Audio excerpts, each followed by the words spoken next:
Good morning students, मैं हरीश श्रीवास्तव। आज आपको प्रॉपर्टीज ऑफ डिटर्मिनेंट सिखाने जा रहा हूं और कोशिश मेरी ये है कि आपको एक ऐसा मेथड सिखाऊं जो शायद दुनिया की कोई भी सम प्रॉपर्टी का आपका ना अटके। 2 मिनट आपके लूंगा पहले तरह थ्योरेटिकल डिस्कस करने के लिए, लेकिन मैं आपको थ्योरेटिकल वेज में ना सिखा करके डायरेक्ट प्रॉपर्टीज अप्लाई करना सिखाऊंगा। सिर्फ 2 मिनट्स में जरा इसको प्रॉपर्टीज पढ़ लेते हैं, उसके बाद सम स्टार्ट करते हैं और प्रैक्टिकली नॉलेज जानते हैं कैसे प्रॉपर्टीज अप्लाई की जाती है। पहली प्रॉपर्टी क्या कहती है? The value of determinant remains unchanged if it's rows and columns are interchange. क्या कहती है प्रॉपर्टी? कि अगर हम ये सिंपल आपको एक डिटरमिनेंट सॉल्व करने के लिए दिया है, अगर इसका फर्स्ट कॉलम को मैं रो के प्लेस पे इंटरचेंज कर देता हूं और बाकी की जो आपको दिख रही है रिजल्ट्स, फर्स्ट कॉलम जो फर्स्ट रो है आपका फर्स्ट कॉलम बन गया, second row second column and third column दोनों इंटरचेंज कर दिए। रो और कॉलम को इंटरचेंज करने के बाद जब हमने इसको एक्सपेंड किया है तो आपने देखा दोनों का रिजल्ट सेम आ रहा है। तो आप क्या लिखते हैं कि अगर डिटरमिनेंट की रो और कॉलम को हम इंटरचेंज करते हैं तो उनके रिजल्ट में कोई भी फर्क नहीं पड़ता। दूसरी बात, इफ एनी टू रोज और column of a determinant are interchange the sign of the determinant changes. आपको एक डिटरमिनेंट दिया हुआ है, उस डिटरमिनेंट के अंदर अगर मैं किसी रो या कॉलम को शिफ्ट करता हूं, मैंने थर्ड रो को फर्स्ट रो के प्लेस पे शिफ्ट कर दिया तो एक माइनस का साइन बाहर आता है। अगर मैं एक बार और इंटरचेंज कर दूं सेकंड रो को या थर्ड रो को या किसी को भी, तो एक साइन और आएगा, वो उसको भी पॉजिटिव कर देगा। लेकिन अगर हम किसी एक रो या कॉलम को इंटरचेंज करते हैं तो एक माइनस का साइन यानी कि साइन चेंज हो जाता है उसका। तीसरी प्रॉपर्टी कहती है इफ एनी टू रोज और कॉलम आर आइडेंटिकल, तो डिटरमिनेंट क्या होता है? जीरो। एनी टू रोज और column are identical, for example मैंने आपको कोई मैट्रिक्स डिटरमिनेंट दिया 1 2 3 4 5 6, क्या देख रहे हो आप? दो रो सेम है, सो इसका रिजल्ट बिना एक्सपेंड करे डायरेक्ट क्या होगा? जीरो। इसको मैं आपको प्रूफ करके दिखा देता हूं कैसे होगा। देखिए 6 2 12 माइनस 15, फर्स्ट वीडियो आप देख ही चुके हैं एक्सपेंड करना। 6 माइनस 12 3 के अकॉर्डिंग एक्सपेंड किया, 5 माइनस 8 माइनस 3, 6 में से 12 दिया माइनस 6, 6 2 12, 5 में से 8 गया minus 3, 3 3 9, minus 3 and minus 12 plus 12, it's result is 0। तो डायरेक्ट प्रॉपर्टी अप्लाई करनी है आपको, एक्सपेंड करके इसमें नहीं दिखाना कि जब दो रो या कॉलम सेम हो तो उसकी डायरेक्ट वैल्यू क्या होती है? 0। चौथी प्रॉपर्टी कहती है कि अगर हम किसी डिटरमिनेंट को किसी भी कांस्टेंट से मल्टीप्लाई करते हैं, ये कांस्टेंट से मल्टीप्लाई हम अपनी रिक्वायरमेंट के अकॉर्डिंग करेंगे, किसी फर्स्ट रो को भी कर सकते थे, सेकंड रो को भी, फर्स्ट कॉलम को भी। तो अगर हम किसी कांस्टेंट से मल्टीप्लाई करते हैं तो जो उसका रिजल्ट होता है वो उस कांस्टेंट की मल्टीपल ही होता है। पांचवी प्रॉपर्टी में शॉर्टकट में बता रहा हूं मैं आपको, a1 प्लस लैम्डा 1, अगर कोई सम में हमें प्रॉपर्टी दे रखी है तो हम इसको ब्रेक करके इसको दो पार्ट्स में तोड़ सकते हैं। a1 plus lambda 1, a2 plus lambda 2, a3 plus lambda 2, खाली a1 a2 a3 सेपरेट हो गया, बाकी की दो रो एज इट इज रहेंगी। ऊपर लैम्डा 1 लैम्डा 2 लैम्डा 3 सेपरेट हो गया, बाकी की दो रो एज इट इज रहेंगी। ये तो बातें थी थ्योरेटिकल। अब मैं आपको प्रैक्टिकली बात बताता हूँ कि स्टार्टिंग के 4 सम ले रहे हैं। सबसे पहले कि इसकी प्रॉपर्टीज को हम कैसे अप्लाई करते हैं। देखिए बहुत इंटरेस्टिंग एक्सरसाइज है और एग्जाम में 4 मार्क्स या 6 मार्क्स में जो क्वेश्चन डाले जा रहे हैं बार बार, 4 और 6 मार्क्स में दोनों में सिलेक्ट हो जा रहा है इसका क्वेश्चन। तो उम्मीद है इन 3 वीडियोस में आपको मैं ऐसी ऐसी चीजें सिखा दूंगा इस चैप्टर के अंदर जो शायद आपको कभी भूल भी नहीं पाओगे इसको। देखिए क्वेश्चन दिया हुआ है x y z a b c and x plus a y plus b. ऐसा कुछ जरूरी नहीं है कि जो प्रॉपर्टी मैं अप्लाई कर रहा हूँ वही आप अप्लाई करो, आपका माइंड अपनी तरह से चल सकता है, लेकिन मुझे आपको मेनली ऑपरेशन लगाना सिखाना है इसके अंदर। इसके अंदर उसने कहा विदाउट एक्सपेंडिंग शो कर दो कि ये 0 है, प्रूव कर दो। तो मैंने सोचा अगर मैं C1 को C2 में ऐड कर दूं, डिटरमिनेंट के अंदर हम रो और कॉलम दोनों ऑपरेशन एक ही समय लगा सकते हैं, एलिमेंट्री की तरह नहीं है। तो C1 को C2 में ऐड किया तो x plus a, y plus b and z plus c, यानी C2 को नहीं छेड़ा हमने। तो आपने क्या बात ऑब्जर्व करी कि जब x1 और x3 बोथ आर इक्वल क्या लिखोगे? Because C1 and C3 are identical so it's determinant is 0। हो सकता है इसके अलावा भी आपका माइंड चल सकता था। वो कैसे? अगर मैं इस C3 में से C2 को माइनस कर देता तो ना मैं C1 छेड़ रहा हूं ना मैं C2 को छेड़ रहा हूं। C3 में से C2 को माइनस करते तो A से कैंसिल होता, क्या बचता? X। B से B कैंसिल होने पे क्या आता? Y। C से C कैंसिल होने पे Z। So two columns are identical, so its determinant is also 0. Is that clear? देखिए नेक्स्ट क्वेश्चन।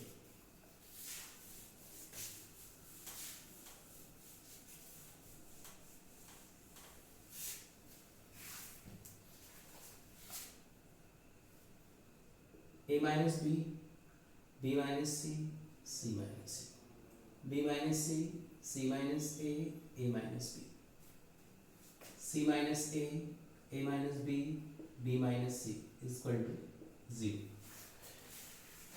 इसके अंदर भी आपको दिख रहा है कि अगर मैं C1, C2, C3 को या R1, R2, R3 को ऐड कर देता हूँ, C1, C2 और C3 को अगर मैं ऐड कर रहा हूँ तो अगर आगे कॉलम 1 लिखा है तो कॉलम 1 ही बनाएगा।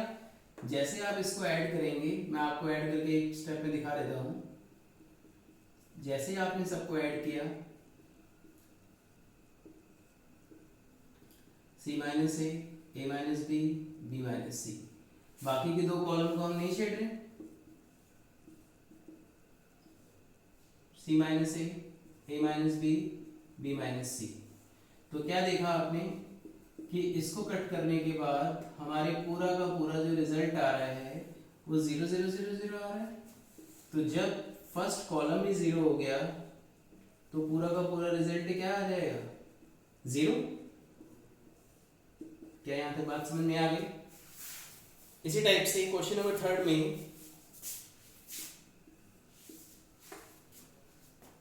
2 3 5 7 8 9 65 75 86 is equal to 0। तो विदाउट एक्सपेंडिंग, तो इसके अंदर में हम देख रहे हैं कि कौन सी प्रॉपर्टी अप्लाई हो कि ये सिंप्लीफाई हो जाए और रिजल्ट 0 आ जाए। तो मैंने देखा अगर मैं इस कॉलम को 9 से मल्टीप्लाई करता हूं तो 9 7 जा 63, 63 प्लस 2 65, यही तो चाहिए। 9 8 जा 72 और 3 75, 9 9 जा 81 प्लस 5 इट इज 86। तो मैं क्या करने जा रहा हूं, मैं C2 को 9 से मल्टीप्लाई कर रहा हूं।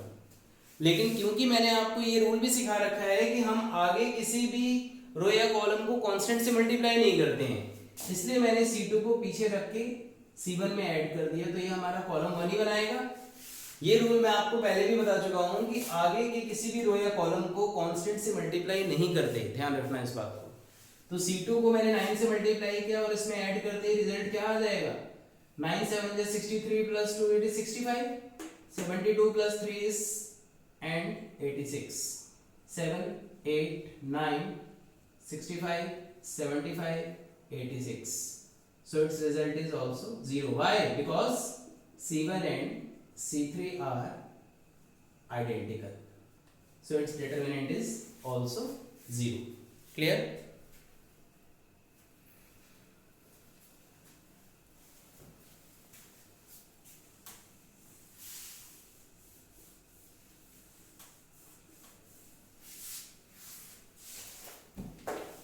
क्वेश्चन नंबर 4 में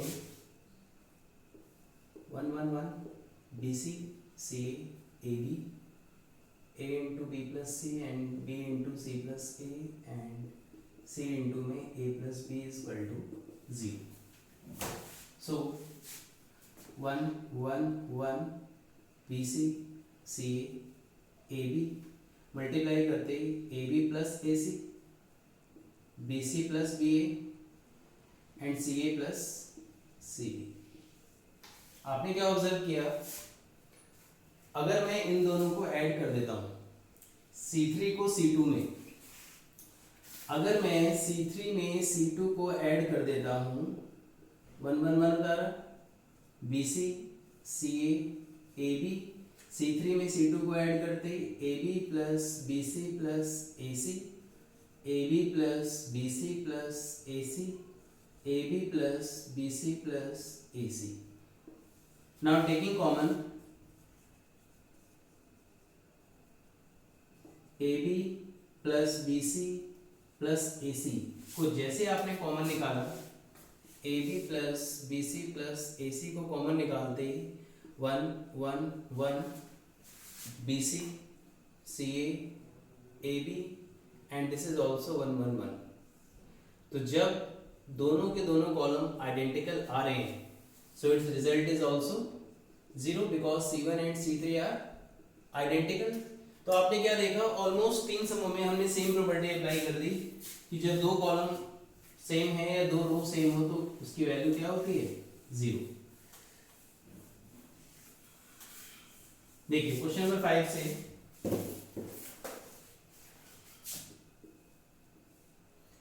B plus C, C plus A, A plus B, Q plus R, R plus P, P plus Q and Y plus Z, Z plus X and X plus Y. This is equal to 2 A P X B Q Y C R Z. बस यहीं तक properties apply करने वाले question हैं. इसके बाद मैं जो आपको ट्रिक सिखाऊंगा उसको गौर करना, और वही सम्स जो है हमारे एग्जाम में 4 to 6 मार्क्स से पूछे जाते हैं. फिलहाल इसको भी हम प्रॉपर्टी का यूज करते ही करने की कोशिश करते हैं.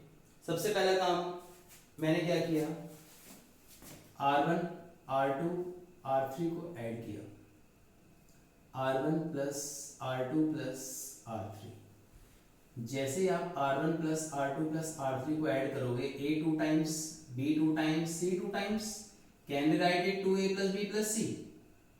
Same here 2 P plus Q plus R. Same here 2 X plus Y plus Z. Is that clear? ये हमें प्रूव करना है. C plus A, R plus P, Z plus X, A plus B, P plus Q, X plus Y. Now taking common 2. जैसे आप 2 common निकालते हैं,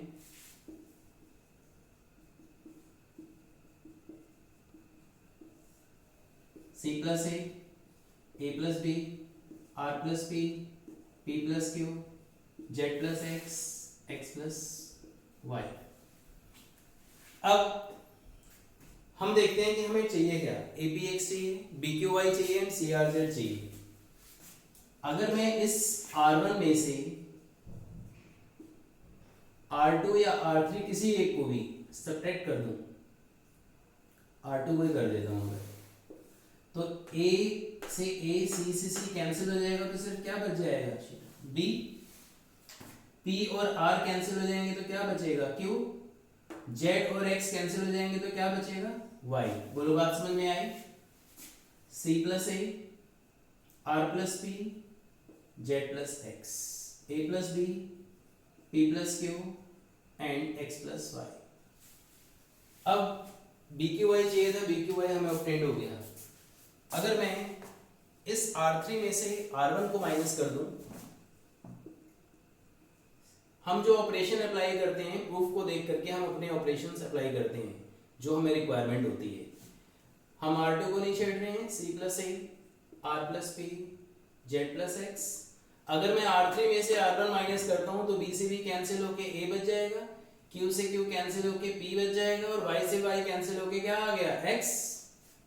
अब क्या कर रहे हैं हम, BQY भी ऑब्टेन हो गया, APX भी ऑब्टेन हो गया. अब बचा क्या, अगर हम R2 में से R3 को सब्ट्रैक्ट कर दें, B Q Y, A से A कैंसिल C, P से P कैंसिल R, X से X cancel Z, A P X.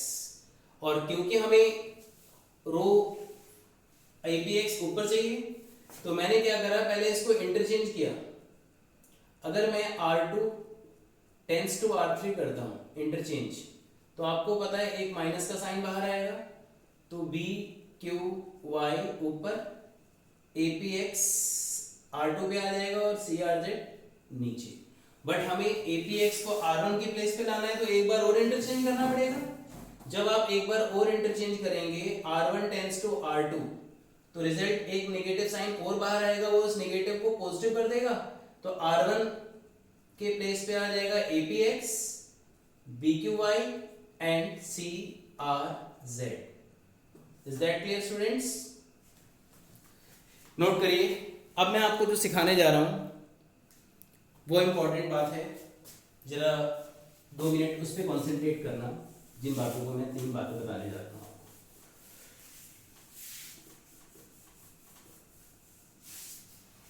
जिन 3 बातों पे मैं जोर दे रहा हूं, पहले उसको ध्यान से सुनना। मैं आपको हमेशा कहूंगा, जो अब हम सम स्टार्ट कर रहे हैं 4 या 6 मार्क्स से प्रूव करने वाले, उनके लिए जिन 3 बातों को फॉलो करवा रहा हूं उनको हमेशा ध्यान रखते हुए आप किसी भी सम पे अप्लाई करना। सबसे पहली बात, किसी भी एक रो या किसी भी एक कॉलम को 1 1 बनाना टारगेट रखना। दूसरी बात, अगर मैं इन तीनों में से या इन तीनों में से किसी भी 2 को आपको 0 0 बनाना है, चाहे फर्स्ट सेकंड को 0 बना लो, चाहे फर्स्ट थर्ड को 0 बना लो, एक रो या किसी भी एक कॉलम में 2 एलिमेंट्स को आपको 0 बनाना है। अगर ये दोनों बातें एप्लीकेबल ना हो रही हो तो आपको उस क्वेश्चन के प्रूफ को देख के ऑपरेटिंग करनी है। अब तुम कहोगे ये कौन से आपने नई बात बता दी है जो आप हमें बताने की कोशिश कर रहे हो। ये बातें इतनी अनकॉमन है, जब मैं अप्लाई करूंगा तब आपको बताऊंगा कि इसका क्या रहस्य था जो मैंने आपको बताई। दूसरी बात, एक छोटी सी बात जाते जाते क्वेश्चन से पहले ये बता रहा हूं कि हम ये 2 0 करते क्यों हैं, इस 2 0 करने का रीजन क्या होता है। मैंने आपके आगे कोई क्वेश्चन दिया और आपसे बोला बेटा इसको एक्सपेंड करो, तो आप अपना टाइम नोट करके इसको एक्सपेंड करने बैठ जाते हो। 5 - 6 4 माइनस का 18 और 3 4 माइनस का 15। Is that clear? 5 - 6 is -1, it is -14 and -11, तो -1 + 28 -33। तो आपने एक बात ऑब्जर्व करी, मुझे इस सम को करने में कम से कम 15 सेकंड तो लग गए होंगे, तब जाके मैंने ये रिजल्ट ऑब्टेन किया।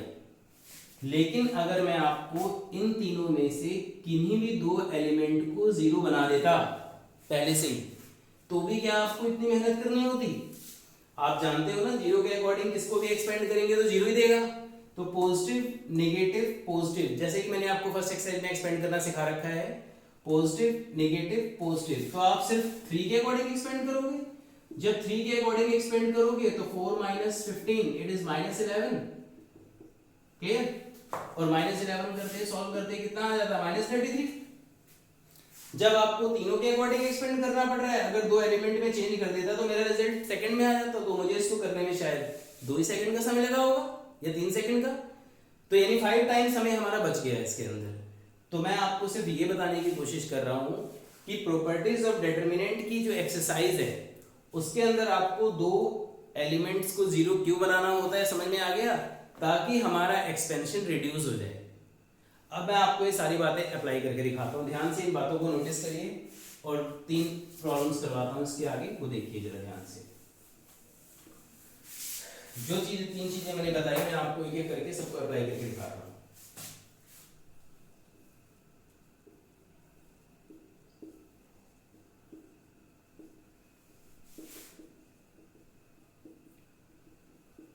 मैंने आपको सिखाया किसी भी एक रो या कॉलम को 1 1 बनाना। 1 1 बना के बुक वालों ने हमें पहले दे दिया है, हमारी आधी प्रॉब्लम सॉर्ट आउट कर दी है। अब आती है बात 2 को 0 बनाना। 2 को 0 बनाने के लिए हम क्या कर रहे हैं? R1 - R3 and R2 - R3। R1 - R3 A - C A² - C², R2 - R3 B - C B² - C², 1c दो जीरो हो गए। लेकिन दो जीरो होते ये नहीं कि हम सीधा शुरू हो जाएंगे एक्सपेंड करना, हम ये देखते हैं क्या बाकी की टर्म्स को हम और एक्सपेंड करके अब और सिंप्लीफाई कर सकते हैं। तो मैंने देखा कि a माइनस सी था, इसका फॉर्मूला खोलेंगे तो क्या आएगा a minus c and a plus c. यहाँ b माइनस सी था, इसका फॉर्मूला खोलेंगे तो कितना आएगा b minus c and b plus c, c and c square. Now taking common a minus c b minus c from r1 and r2। तो जैसे ही आप ऊपर से a minus c कॉमन लेंगे, b minus c कॉमन लेंगे तो result आ जाएगा 0 1 a plus c, 0 1 b plus c, 1 c c square। Is that clear? अब आपको एक्सपेंड दिख गए दोनों element, zero positive negative positive, जो बच जाता है उसकी रो और कॉलम के अकॉर्डिंग हम एक्सपेंड कर देते हैं। तो 1 के अकॉर्डिंग जब आप एक्सपेंड करेंगे इसको, तो जिस पे खड़े हैं उसकी रो और कॉलम को छुपा लेते हैं, इसको इससे मल्टीप्लाई किया b प्लस सी, माइनस इसको इससे मल्टीप्लाई किया a प्लस सी, ब्रैकेट खोलते हैं दोनों साइन चेंज, c से c cancel, it is b minus a। और बाकी के दो एलिमेंट क्या है हमारे पास a minus c and b minus c. मुझे मेरे आंसर में a माइनस बी चाहिए, तो मैंने यहाँ से माइनस कॉमन लिया a minus b, b minus c, और यहाँ से माइनस कॉमन लेते c माइनस a। यही चाहिए था हमारे को। तो आपने एक बात नोटिस करी, 1 1 बनाना जो कि पहले से बना हुआ था, 2 को 0 करना और उसके बाद एक्सपेंड करना, हर सम अपने तरीके से निकलता हुआ चला जाएगा। फिर मुझे एक बच्चे ने रोक के पूछा कि सर आपने यहाँ पे r1 माइनस r2 क्यों नहीं लगाई। बहुत इंपॉर्टेंट बात है, आप लोग भी ध्यान से सुनिए। जब भी हम दो ऑपरेशन एक साथ लगाते हैं तो जो रो या कॉलम उसमें से माइनस हो रहा होगा वो हमेशा सेम होना चाहिए। काफी सारे स्टूडेंट r1 माइनस r2 और r2 माइनस r3 लगाते हैं, लगाना गलत नहीं है, लेकिन जब आप r1 माइनस r2 और r2 माइनस r3 लगाओगे तो वो आप साइमल्टेनियसली एक स्टेप में नहीं लगा सकते। एक स्टेप में r1 माइनस r2 और अगले स्टेप में r2 माइनस r3। ये बात बहुत इंपॉर्टेंट है, CBSE examination point of view से ध्यान रखना कि जब भी हम दो ऑपरेशन एक साथ लगाते हैं तो जो रो या कॉलम लगा रहे हैं वो सेम होनी चाहिए, माइनस कर रहे होते हैं जो, ठीक है।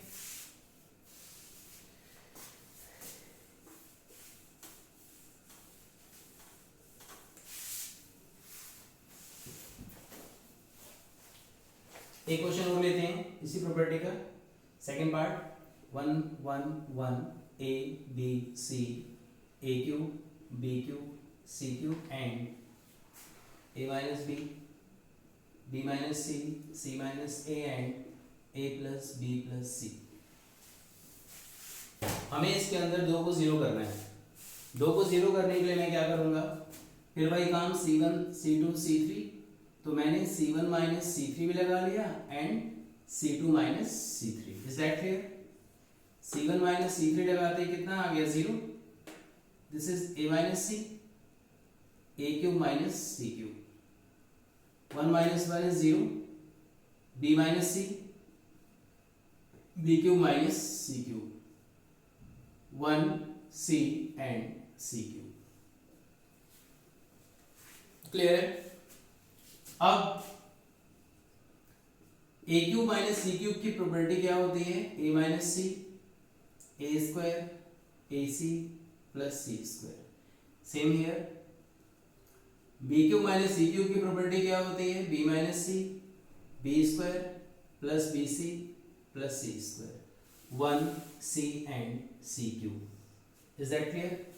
जहां आइडेंटिटी अप्लाई हो सकती है, आइडेंटिटी अप्लाई की, और now taking common a minus c and b minus c from c1 and c2 respectively।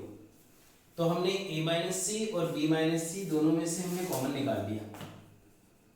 a minus c और b minus c कॉमन निकालने के बाद आपके पास रिजल्ट आ गया 0 1 a square plus a c plus c square, 0 1 b square plus b c plus c square and 1 c and c cube. Is that clear? और वही बात जो मैं आपको स्टार्टिंग से बताता आ रहा हूँ, 2 को 0 करना और 0 करने के बाद जो बच जाए उसके अकॉर्डिंग एक्सपेंड करना। तो देखिए जरा, बाहर हमारे पास a minus c and b minus c बैठा है। अगर मैं 1 के अकॉर्डिंग एक्सपेंड करता हूँ, इसको इससे मल्टीप्लाई किया, b square plus b c plus c square minus इसको इससे मल्टीप्लाई किया ए स्क्वायर। जब माइनस करेंगे तो तीनों के साइन चेंज हो जाएंगे, ए सी माइनस सी स्क्वायर से c square cancel, a minus c b minus c, b square और ए स्क्वायर को पास पास कर लीजिए, फिर b c minus a c. Clear? A minus c b minus c, a square minus b square की identity होती है b minus a and b plus a. C common लेते ही it is b minus A.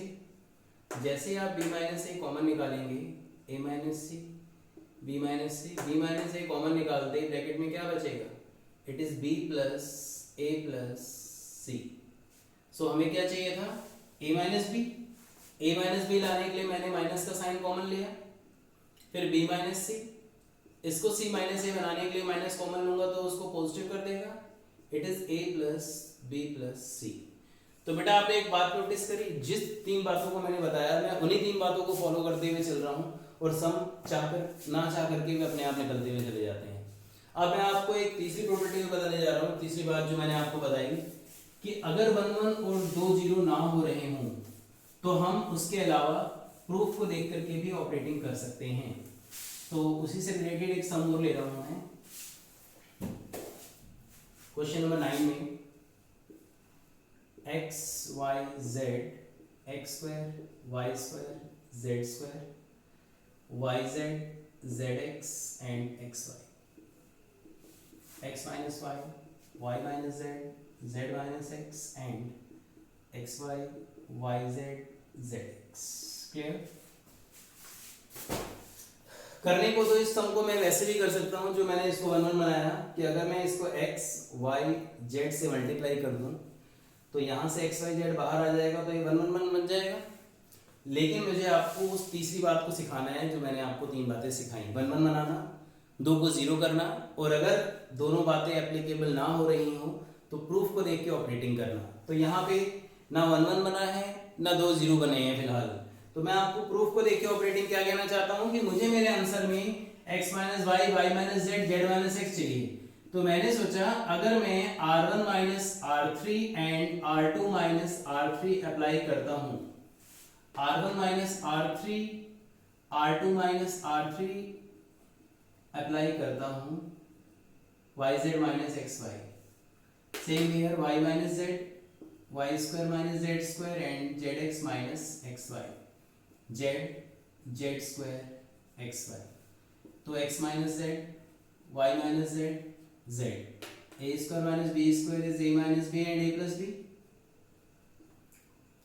a square minus b square is a minus b and a plus b upon z square. यहाँ से y common लिया, y common लिया तो z minus x आ रहा है, यहाँ से हमने x कॉमन लिया तो z माइनस y आ रहा है, फिर xy। क्या यहाँ तक बात समझ में आई? मैंने सोचा ये भी x माइनस z है, ये भी x माइनस z है, इसको अगर मैं x माइनस z बनाऊं तो यहाँ से माइनस कॉमन लेके आप इसको x और इसको z लिख सकते हैं। अगर मुझे इसको y माइनस z बनाना होगा तो माइनस कॉमन लेके ये भी क्या बन जाएगा, it is also y minus z and this is xy। I hope यहाँ तक समझ में आ गया होगा आपको। Now taking common x minus z, y minus z from r1 and r2 respectively। जैसे ही आप x minus z और y minus z कॉमन निकालोगे तो 1 x plus z minus y, 1 y plus z minus x z z square xy। बोलो बात समझ में आई? टारगेट वही है 2 को 0 करना, बट प्रूफ को देख के ऑपरेटिंग किया तो हम इस मंजिल पे पहुंच गए। अब आपको दिख रहा है 2 को 0 करने के लिए अगली ऑपरेटिंग क्या लग रही है, r1 माइनस r2। तो जैसे हमने r1 माइनस r2 अप्लाई किया, r1 माइनस r2 अप्लाई करते ही जेड से Z cancel, it is X minus Y, इसको माइनस करेंगे, this is also X minus Y, और बाकी की दो रोज हमने बिल्कुल भी नहीं छेड़ी है, z z square x y, is that clear? Now taking common x minus y, taking common x minus y from R1, तो x minus z, y minus z, जैसे ही मैं x minus y को कॉमन निकाल लूंगा 0 1 1 1 y plus z minus x z z square x y. क्या यहाँ तक बात समझ में आई? अब क्योंकि मुझे 2 को 0 करना होता है, जो कि मैं आपको पहले भी समझा चुका हूँ, एक 0 में बना चुका हूँ, दूसरा 0 बनने की कगार पे खड़ा है। अगर मैं C2 में से C3 को माइनस कर दूं, अगर मैं C2 में से C3 को माइनस करता हूं, 0 1 z 1 माइनस 1 इज 0, इसमें से माइनस करते ही y plus z plus x z square minus x y and 1 minus x x y, is that clear? x minus z y minus z x minus y, जिस पे खड़े हैं उसके रो और कॉलम को छुपा लो, कितना किया? Z square minus x y minus y z minus z square minus x z, z square से z square cancel, x minus y y minus z, और माइनस बाहर निकलते कितना हो जाएगा? जेड माइनस एक्स, और एक माइनस यहाँ से भी बाहर आ रहा है, वो इसको पॉजिटिव कर देगा, तो x y y z z x. तो स्टूडेंट्स आपने नोटिस की मैंने एक भी ऐसी कोई बात इसमें अप्लाई की हो जो मैंने ना बताई है। 2 को 1 1 1 1 करके 0 बनाना, ना प्रूफ नजर आए तो प्रूफ को देख के ऑपरेटिंग करना। अगर आप ये बात आगे के समों में भी अप्लाई करोगे तो आप देखोगे कि शायद ऐसी कोई भी किताब का सम नहीं है जो अटके। बाकी मैं आपको इस पूरे चैप्टर का डिटरमिनेंट का, खासकर प्रॉपर्टी ऑफ डिटरमिनेंट का एक एक सम कराऊंगा, तो मेरी वीडियो मिस ना करें। अगले वीडियो में क्वेश्चन नंबर 10 से आगे बढ़ते हैं। Okay, thank you.